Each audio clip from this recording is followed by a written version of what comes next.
What up? It's Ty Money, the king of motherfucking Sibley. And it's 247HH King Bars. Let's get it. It ain't no cap on my rap. I really seen the trap.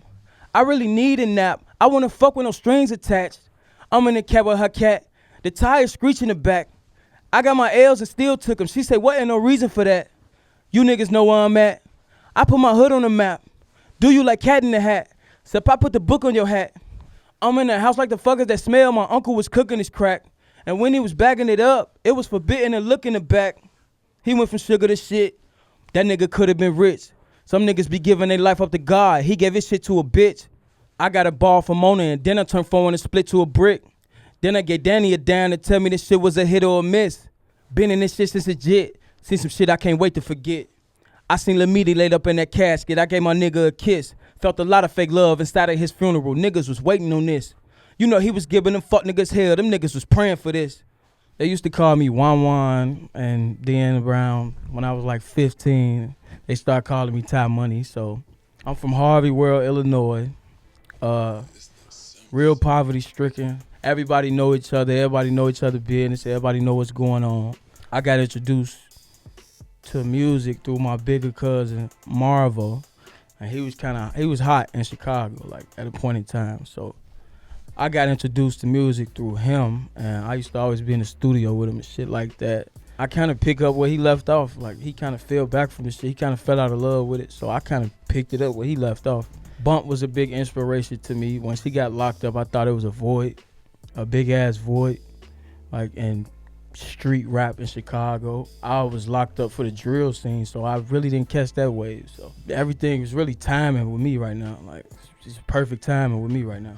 So with this record, I started off bullshitting or whatever, and like I really always do, I start off kind of soft, and then once I catch a wave during the record, it kind of like turned to some whole other shit, like, and it just fucking unlocked Pandora's box, really, like, and all type of memories got to flowing, and I really couldn't control it after that. And I was playing this record actually for my manager Merk, and he told me, had somebody else remake the beat, like release the original song. Like, this shit is just too hard to be giving it away. But you know, I love my fans so much. Like, you feel me? I had to get that shit out. Like, it actually started as some type of slow fill-in shit, but then it just got the snowball effect, and it just started growing, and all type of emotions just smacked me at one time. So I just got to talking about all type of shit that been happening in my life forever.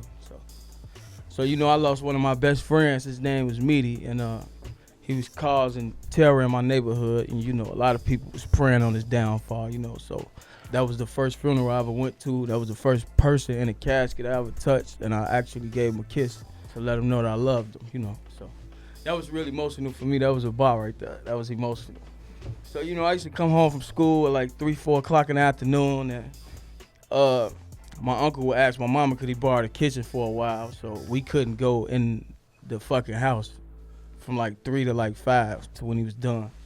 So that's what that was about. that was about right there. And me, I'm just stating the facts. I say my prayers and dip. I grab my K with the clip. Like, I feel like spraying some shit. I put them cop killers in the 40, then I went to Shay with the shit. And even just thinking about that whole night, the shit kind of making me sick. I never caught them little niggas who did it, but I still pay for the hit. I still go on my safe. I put 10, 20K on a bitch. I still walk in the bank. I still go on my savings and shit. I still killing myself, moving my daddy to Vegas and shit. I still hit up them killers. Them niggas owe me some favors and shit. Them niggas who did that to Dre, I still kill all they babies and shit. Them niggas who did that to B, I still kill all they ladies and shit. Tie up they hoes with rope and tape, go in their anus and shit. I still do them on camera, give a fuck about being famous and shit. My mama found on my crack and my guns, she tried to save me and shit. Found on my shoes and clothes in my closet, like how you pay for this shit. You know how I go. I got the line like somebody gave me this shit. I always wanted some shit for myself since I was a baby and shit. I used to talk all my shit for the free. Now they got to pay me and shit. Mounted the 4G, I think they too big. I'm driving Miss Daisy and shit. I don't need a pen or notes on my phone to pop all the craziest shit. Basically talking about the niggas who killed my homie. I never found out who did it. I never found them, but I still gonna pay for that hit. Like, you know what I'm saying? My daddy actually stay in Vegas, so I get so emotional thinking about that murder. Like, you know, I go deep into my mind and I'll be ready to do some wild shit and just move with my pops to Vegas. So that's what that line was about.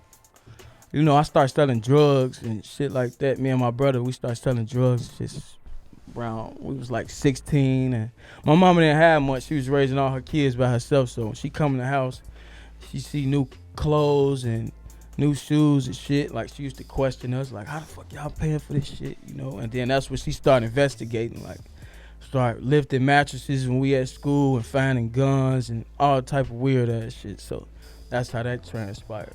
All right, so to be honest, when I write music, it'd be like an out of body experience for me personally. I don't know, like, I don't even think about it no more. It's just like, once them floodgates open, they don't always open, but once they open, it's like, ain't shit I could do about it. All I could do is just do what the nigga inside of me telling me to do, or say what he telling me to say. But I honestly can't explain. Like, when that waterfall hit, it just hit. I can't explain it. Sometimes when I record, I think video first, but with this one, it was just like I had a dog mentality on the whole song, so I wasn't really even thinking about no video.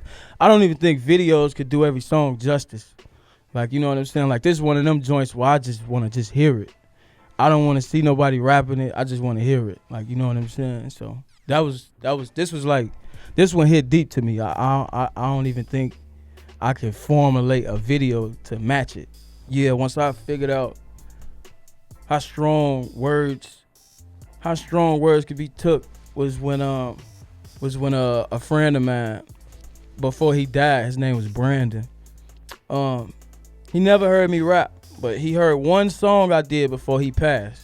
It was called Child of the Night. And every night I come outside, he'll be playing it in his car. Like, and he said it brought tears to his eyes and all that. So once he died, like, it made me realize, like, man, I really got to go hard with this shit. Like, people got emotional ties to my music now, so that's no longer here. So I kind of felt like it was an obligation to go harder once my friend Brandon passed, and he was like one of my biggest supporters with my first song. So rest in peace to B, man. Yeah, if I can go back and give a 10-year-old me some type of advice, it'll probably be just do this shit your way. Like, cause, you know, all my life I felt like school wasn't for me, this wasn't for me, that wasn't for me. And people was in my life telling me, like, man, go to school, do this, do that, do this, do that. And I look at their lives right now and it ain't really like what it's supposed to be. I would just tell myself, go with my heart. Like, at the end of the day, I kind of wouldn't even do nothing different. Like, you feel what I'm saying? I always was a rebel. I never went to school, none of that shit, because I knew what I wanted at a young age. That's why I said in that song, like, I always wanted some shit for myself since I was a baby and shit. Like, I always felt this way in the inside. Like, you feel me? So now I'm just living this shit out. Success to me is, first of all, success to me is happiness. That's first. Your inner happiness come before anything, but mainly and secondly, generational wealth. Like, niggas be having money, like, you know what I'm saying? I done seen the 100,000, but that ain't changed the circumstances for my mama and my grandma and my kids' mama. Like, not necessarily changed their circumstances. So I think generational wealth is the main goal. If I want to be successful, then it's gonna have to be with generational wealth. That's my definition of success. Make sure y'all go and check out Money vs. the State 1. Money vs. the State 2, I dropped on Christmas. Money vs. the State 3, I dropped on New Year's Eve. If you're watching this interview and it's January, then go check out 1-1. Cinco de Money 5 coming May 5th, 2020. Y'all can also follow me on every platform at Ty Money SBMG. Ty Money SBMG. And all my music is on the site. If you ain't got time to be searching different apps and shit like that, just go to 147god.com. We got merch, music, whatever you want. If you want to just keep up with what I got going on, 147god.com. It don't get no better than that.